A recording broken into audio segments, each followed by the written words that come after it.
Assalamualaikum warahmatullahi wabarakatuh. Perkenalkan, nama saya Upin Anuuna dari kelas 1C PGMI Fakultas Ilmu Tarbiyah dan Keguruan IAIN Sultan Amai Gorontalo.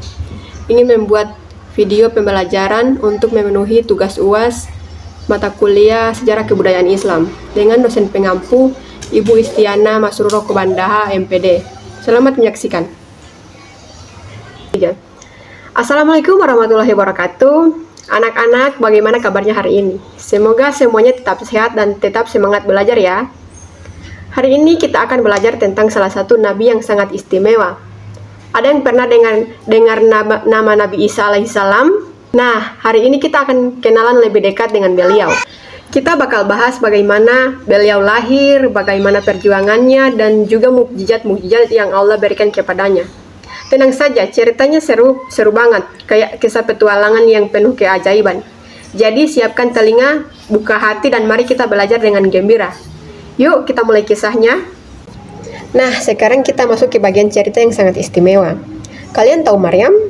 Beliau adalah wanita yang sangat suci dan selalu dijaga oleh Allah.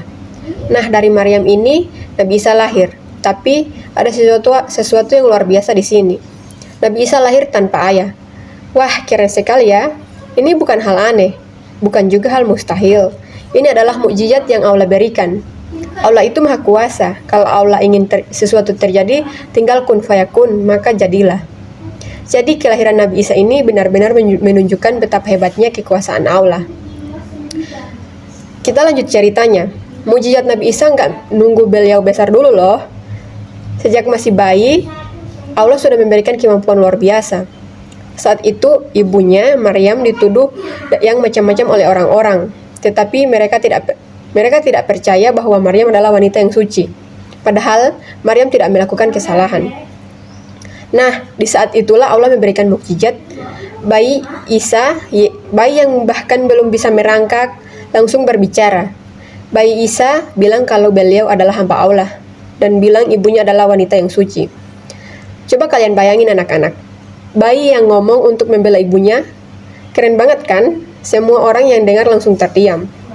Anak-anak, ketika Nabi Isa sudah dewasa, wah, mukjizatnya makin banyak dan makin keren. Tetapi ingat ya, semua itu terjadi karena izin Allah, bukan karena beliau sombong atau ingin pamer. Misalnya nih, Nabi Isa bisa menyembuhkan orang yang buta sejak lahir. Bayangin, orang yang dari kecil nggak pernah lihat cahaya, tiba-tiba bisa melihat dengan izin Allah. Masya Allah. Beliau juga bisa menyembuhkan penyakit lepra. Bahkan ini yang paling bikin orang-orang terkejut. Nabi Isa bisa menghidupkan orang yang sudah meninggal. Tapi ingat, semua itu terjadi karena izin Allah. Dan ada lagi nih, Nabi Isa membentuk burung dari tanah liat. Kelihatannya kayak main tanah ya. Tapi setelah ditiup, burung itu beneran hidup. Terbang. Mukjizat banget ya.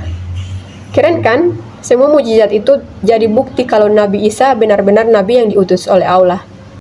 Sekarang kita lihat, apa sih tugas Nabi Isa setelah diberi banyak mukjizat?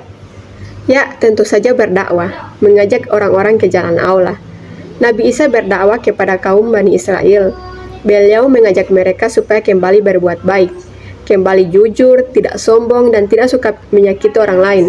Simple, tapi penting banget. Beliau juga mengingatkan orang-orang tentang untuk tauhid, yaitu menyembah kepada Allah. Ajaran ini sama seperti yang dibawa oleh nabi-nabi sebelumnya.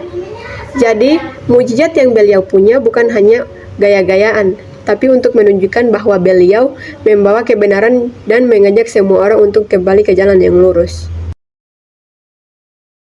Nabi Isa adalah nabi yang sangat baik dan suka membantu orang, mengajarkan kebaikan dari Allah. Namun tidak semua orang senang dengan ajaran Nabi Isa. Ada sebagian kaum yang merasa terganggu karena Nabi Isa mengajarkan kebenaran dan meluruskan kesalahan mereka. Jadi mereka tidak mau berubah dan malah menolak dakwah Nabi Isa. Awalnya mereka hanya marah dan tidak suka, tapi lama-lama kebanyakan dari mereka mulai merencanakan sesuatu yang buruk. Mereka ingin menghentikan Nabi Isa, bukan karena Nabi Isa salah, tapi karena Nabi Isa mereka tertutup oleh rasa iri dan sombong. Tapi ingat anak-anak, rencana jahat itu tidak pernah berhasil. Kenapa? Karena Allah selalu melindungi nabinya.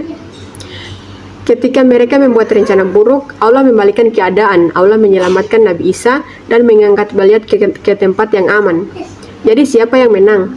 tentu saja kebenaran. Disinilah Allah menunjukkan perlindungannya. Dalam Islam, Nabi Isa tidak disalib. Allah mengangkat Nabi Isa ke langit dan menyelamatkannya. Yang disalib itu adalah seseorang yang dibuat mirip wajahnya dengan Nabi Isa. Hal ini menunjukkan bahwa betapa Allah selalu melindungi para utusannya. Kalian tahu kan, Nabi Isa adalah Nabi yang sangat mulia dan penuh kasih sayang. Dalam ajaran Islam, Nabi Isa belum wafat. Allah menyelamatkannya dan mengangkatnya ke tempat yang tinggi. Nah, suatu hari, di akhir zaman nanti, Nabi Isa akan turun kembali ke bumi. Kenapa beliau turun?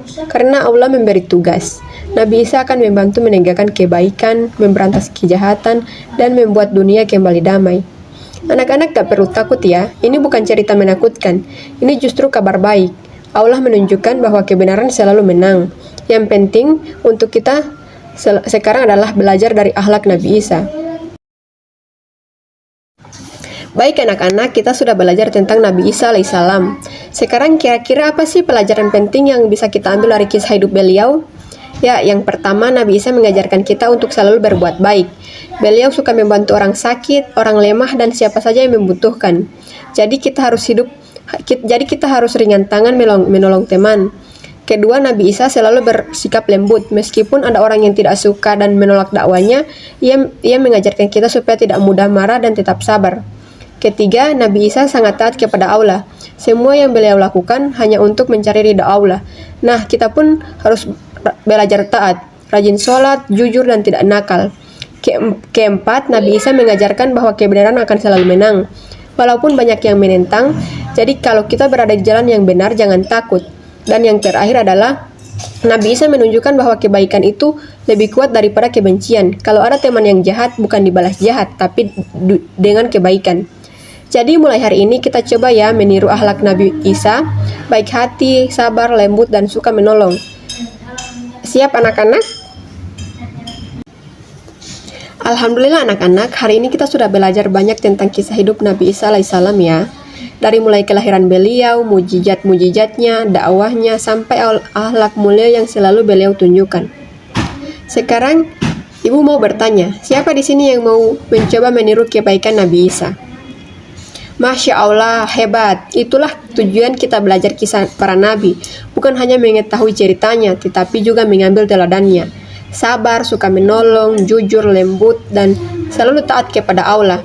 Sebelum kita mengakhiri hari ini, Ibu mau kasih pesan singkat. Kalau kita berbuat baik, Allah pasti akan menolong kita. Sama seperti Allah menolong Nabi Isa alaihissalam. Baik anak-anak, terima kasih sudah belajar dengan semangat. Semoga cerita hari ini membuat hati kita lebih baik dan lebih dekat kepada Allah. Sampai bertemu di pelajaran berikutnya. Assalamualaikum warahmatullahi wabarakatuh. Sekian video pembelajaran dari saya. Bila ada kesalahan saya mohon maaf. Wassalamualaikum warahmatullahi wabarakatuh.